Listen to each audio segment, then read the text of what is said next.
What does success mean?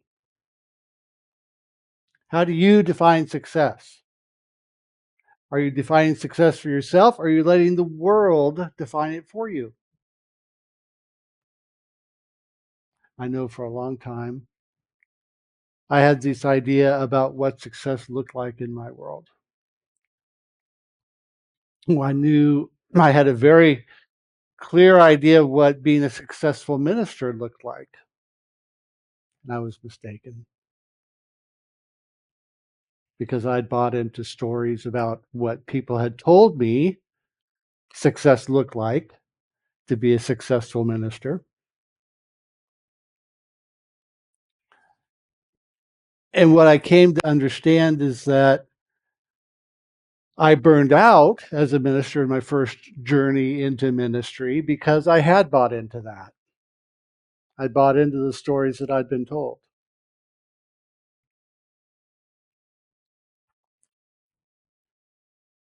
So I had my own wake up call and my own opportunity to step away and do some self reflection and to decide what success in life really did look like for me.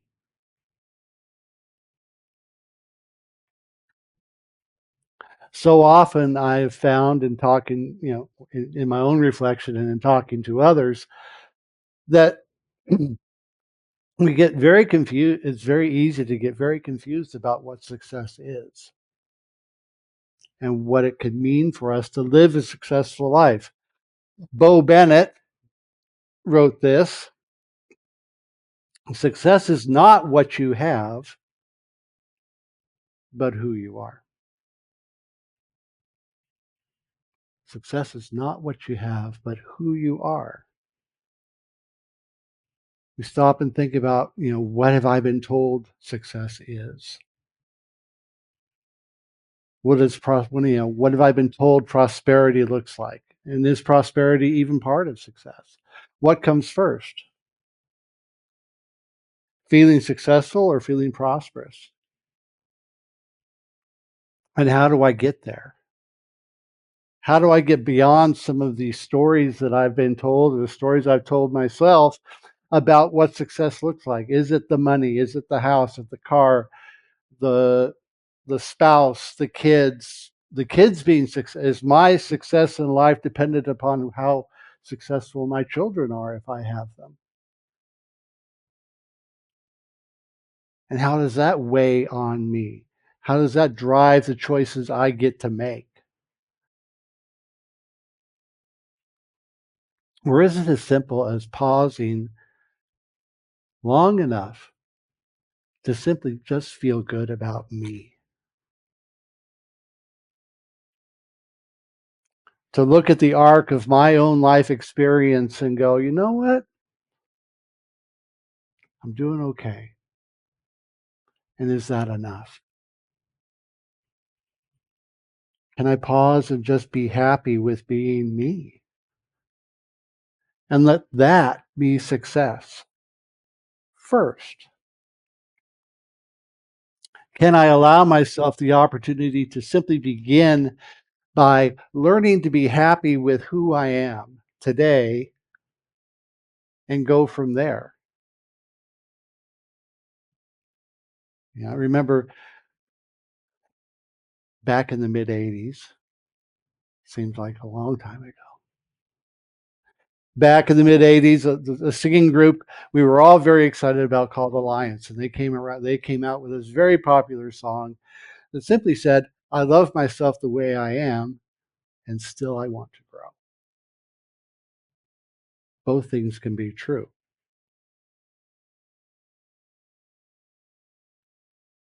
Those two things that seem to be in opposition to each other can both be true. God love me and still want to grow? Sure. Because if I stop growing, what's happening? I'm becoming stagnant. And I begin to go backwards, inevitably.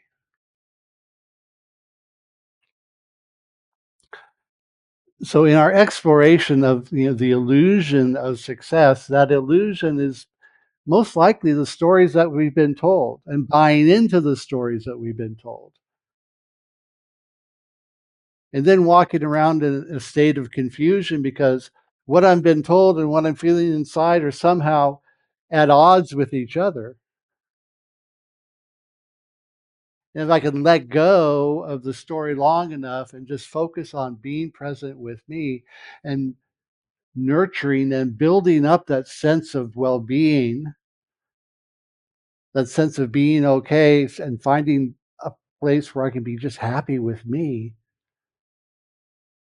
Imagine what would be possible if I woke up and just said, I'm happy with me today. Looking in the mirror and saying, you're doing all right. I'm happy. I'm healthy. I'm awesome. I'm wonderful. I'm lovable. I'm loving. I'm caring. I am all these good things. And that's going to be enough today.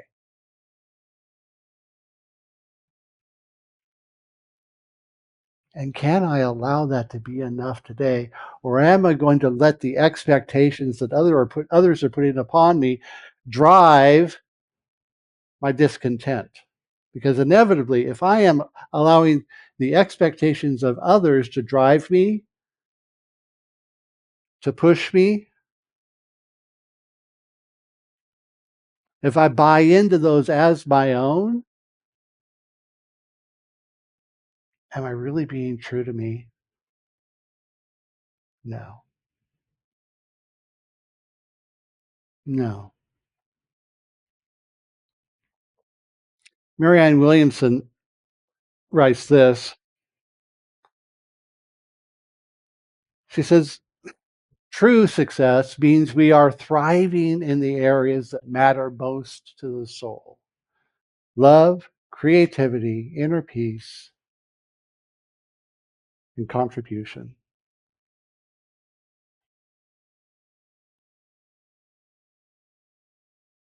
Can I let those be enough? If I really sit and rest in this, in allowing a sense of alignment, a sense of authenticity to what I hold to be the truth of me and what I hold to be the truth of life expression through me, if I allow that to be the thing that drives me, allow that to be, or these ideas to be the things that lift me up and carry me forward, what's possible then?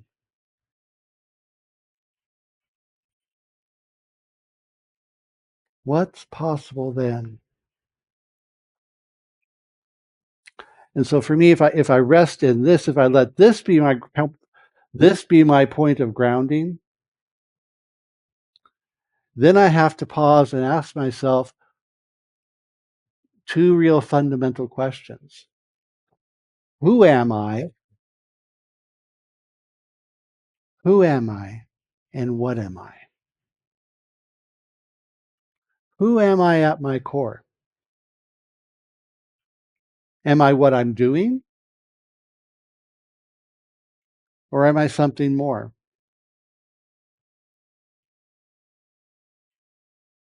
Because if I allow myself to be defined by necessarily what I'm doing first, then the beingness side gets lost. Because I want to go back to this place that says, I am living from love. I'm living from a sense of creativity. I'm living from a sense of inner peace. If I can live and express from those things first, and many other things that we talk about, joy and laughter and love and happiness, having a sense of wholeness, allowing myself to live and express from these places, those are the things that matter. And when I can do that, what I hold to be true is that my success is ensured by that. Because I know that when I am in alignment with the truth of who I am, then all the resources I need to be comfortable in life, to have laughter and love in life, all those resources will inevitably show up because I've allowed myself to be in alignment with the activity of spirit as it is in me, through me, around me, and as me in each and every moment. Because I'm walking through this world, walking through life with a sense that says, you know what, spirit is around me all the time. Spirit enfolds me, moves through me, goes before me, making plain and safe my way. When I stay in alignment with what my highest and greatest ideals of who and what I am are.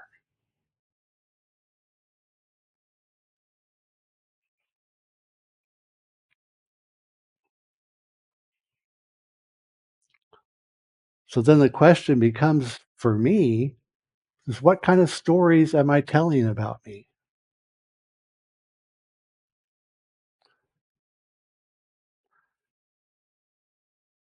I know over the past, I don't know, past 4 to 6 weeks, Katie and I have been working at finding a new place to move or new place to live. We're looking for a new place to lease. And it got real stressful. It got real challenging.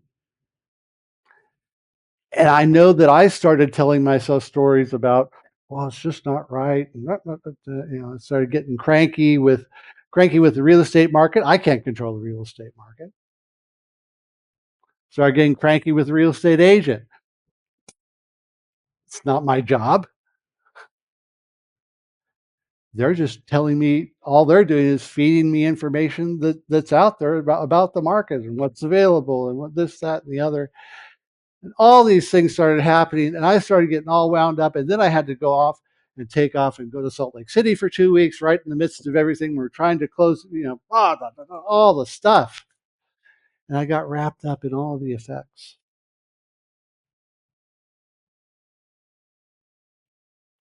I got wrapped up in all the stuff. And all of a sudden, it's like we got down towards the end, or I guess middle of last week. All of a sudden, I had a little epiphany as I was sitting alone in the hotel room in Salt Lake City, going, what the heck is going on? I'm going, why are you moving around the deck chairs on the Titanic?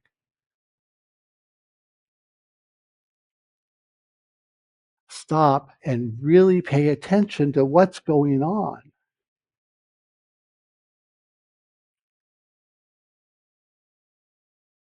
I found myself just trying to manage all kinds of stuff that is out of my control.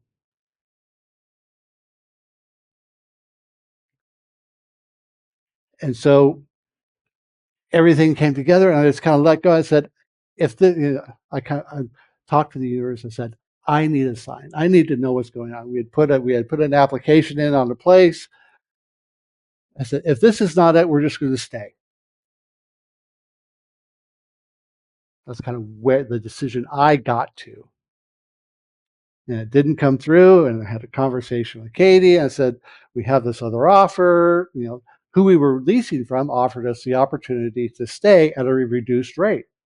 They were going to discount. And I said, okay. It was not the vision that we had for what was going on. We had all kinds of reasons about why we needed to move and how that was going to help this, that, and the other. And we were very attached to it. I was attached to it. Katie was attached to it.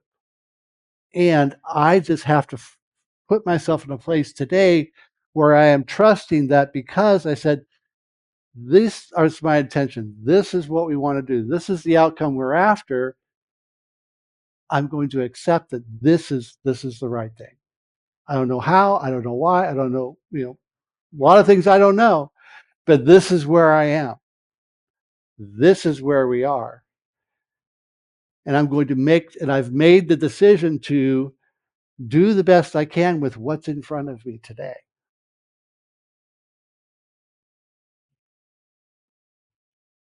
And yeah, it's frustrating. And yeah, it's not the vision that we had. And I have always believed, I've always bought into the idea that it's not always this. Maybe there's something better. Maybe there is ultimately a much greater outcome. I have to trust that there is, I have to believe and trust that there is a greater outcome as a result of us staying put for one more year, at least. And that's okay. We did our prayer work. We did our intentions. We set our vision and we went out and we looked at 15, 20 places over a couple weeks. It's a lot.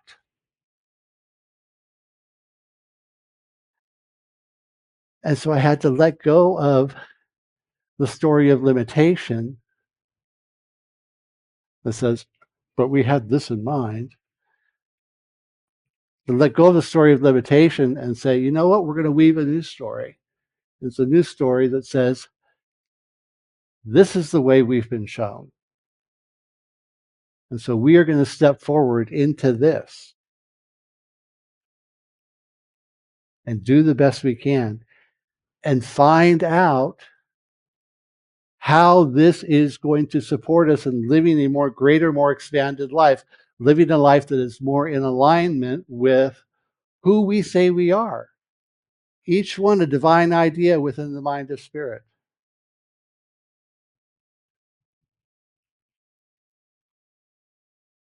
Each one a point of light. Each one a point of light within the mind of God. And trading what were burdens, what we have envisioned as burdens up until now, and look at those as blessings. And look for the good in the new situation that we find ourselves in. And say, okay, what's the opportunity here for us to learn and grow?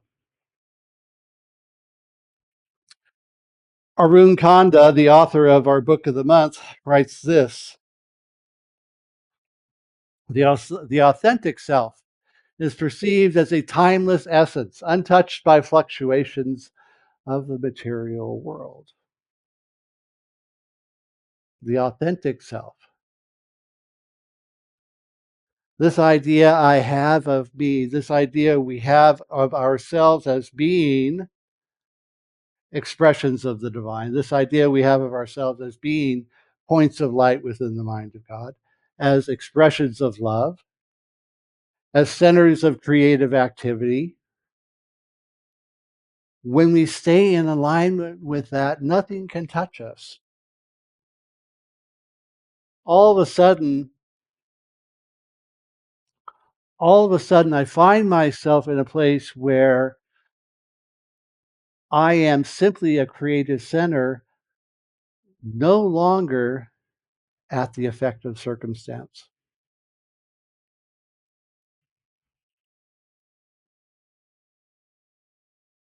I stand as a creative center, as I stand as a center of the creative activity of spirit. I am beyond that place that says I'm moving the deck chairs around. I'm no longer at the effect of what is going on around me. I'm standing as cause in my life. Standing as a center of cause in my life. And all of a sudden, I was like, you know what? I'm going to create something new. And that is going to happen inside of me first. Like Emma Curtis Hopkins says over and over and over again, she says, the world of form and experience is a reflection of our inner beliefs. And if we would change the reflection, change the belief first. Change the reflection and change the belief first. Because what I am looking to do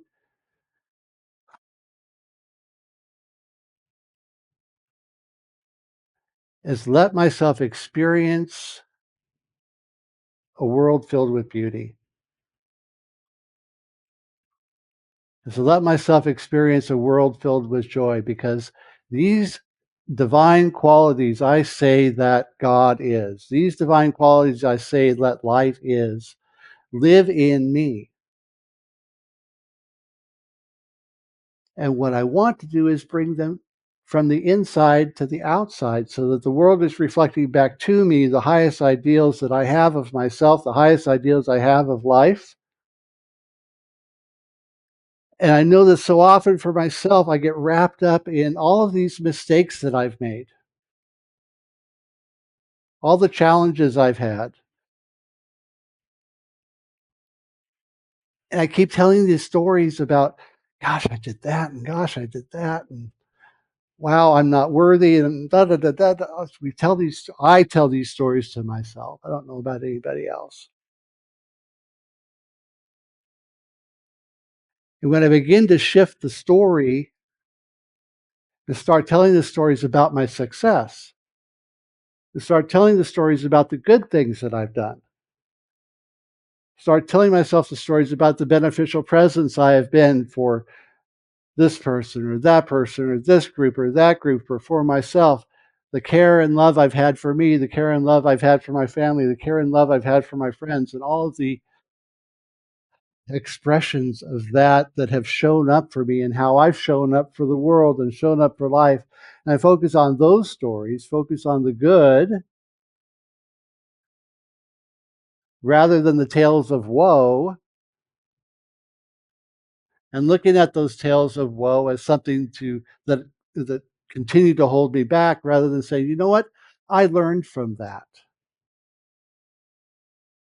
I learned from my time in addiction. I learned from my time in making mistakes. I learned from my time when I was homeless, living in my car in a parking lot in Reno Del Rey.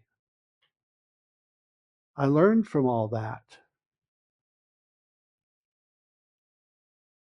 Those aren't necessarily things that are bad because I've taken the time to reframe them and look at them and learn from them and say, you know what? I did that and I learned this.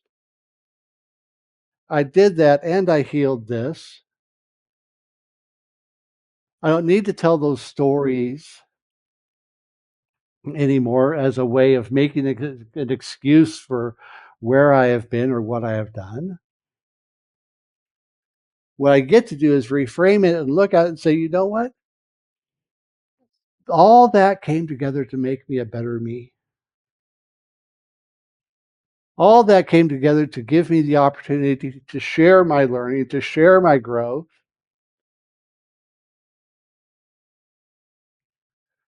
so that I don't identify any longer with the limitation. I identify with the opportunity.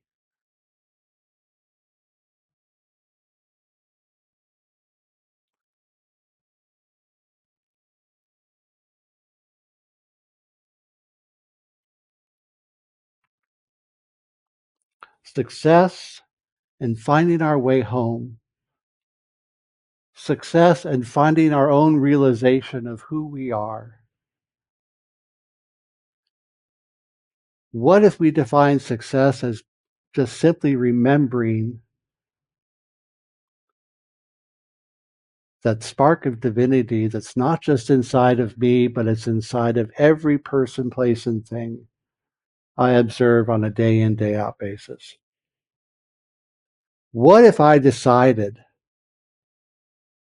to embrace this first?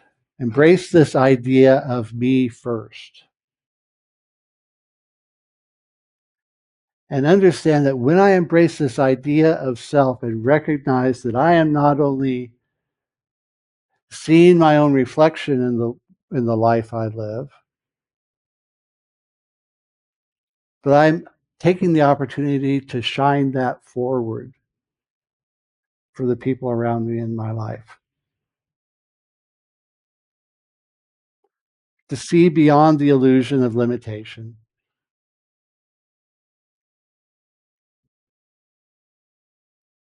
and let the light cycle in, cycle out, cycle in, cycle out, day in, day out, with every breath, with every thought. I can do that.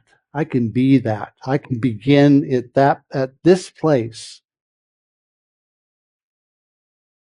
And remember, like Deepak Chopra says and shares with us, that there is no other. All beings are one, appearing in many forms. All beings are one, appearing in many, many, many forms.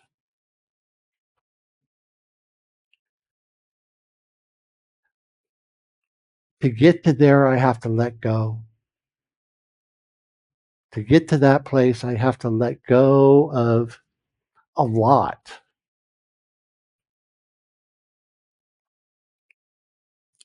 So, our spiritual practice for this week, and um, it'll be part of the whole Mindful Monday email. The spiritual practice will be part of that. But this practice this week is real simple, and it's an affirmation that I got from one of my mentors early on in ministry. Reverend Jack Deaton gave me this. I don't know where he got it. He may have gotten it from somebody else. He says, use this. He says, when you can't think of anything else to use as an affirmation, he said, use this one. He says, I let go of everything I've thought myself to be, so that I may be who I truly am. I let go of everything I've thought myself to be, so that I may be who I truly am. So I gift all of you this affirmation for the week. Write it down somewhere. Take a picture of it. It's yours. So with that, now it's your turn. Any questions or comments, thoughts, ideas? All right.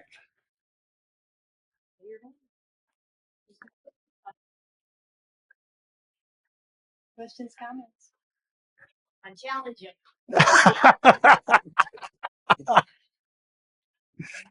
All right.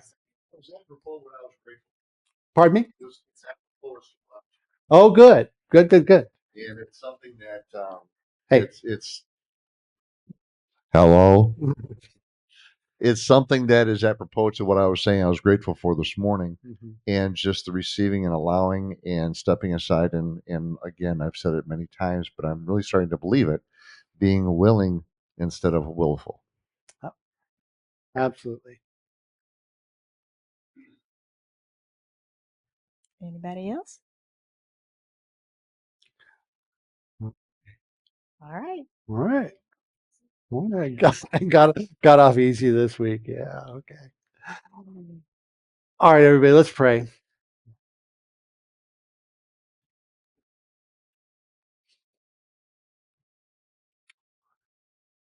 And today we begin with gratitude. Gratitude for our awareness. Gratitude for the good that surrounds us. Gratitude for love and joy and peace. Gratitude for insight and wisdom.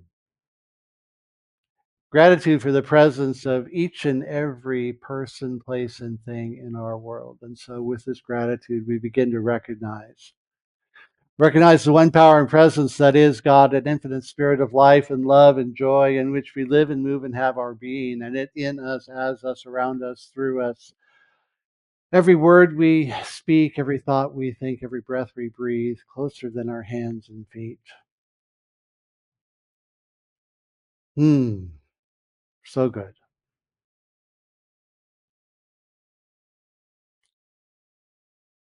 And as we move forward into the rest of this day, into this time together, we speak this word of truth, affirming and knowing that all is well, that life is good and very good as each and every one of us. And so we open our hearts and minds to receive the blessing of love, the blessing of joy, of insight, of prosperity, letting go of everything that has gone before and allowing ourselves to stand free and clear in this moment as the fullness of spirit expressing.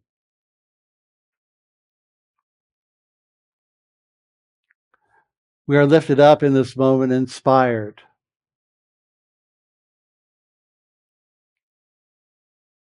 Embracing the idea that we see very, very clearly the truth of life as it expresses. We see beyond the illusion, beyond limitation. The limitless love and truth expressing all around us in every moment.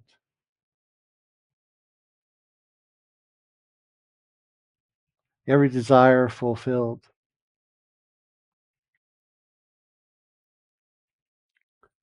And I know for any person that may have a desire on their hearts here today that that is already resolved.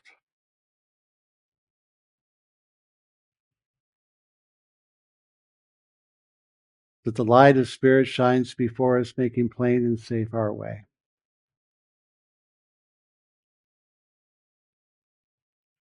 And so I receive this blessing for each and every one of us here. I receive and declare and accept this blessing for this Center for Spiritual Living, knowing that we are a point of love and joy and prosperity and service in our community as well. And that in our givingness we do receive.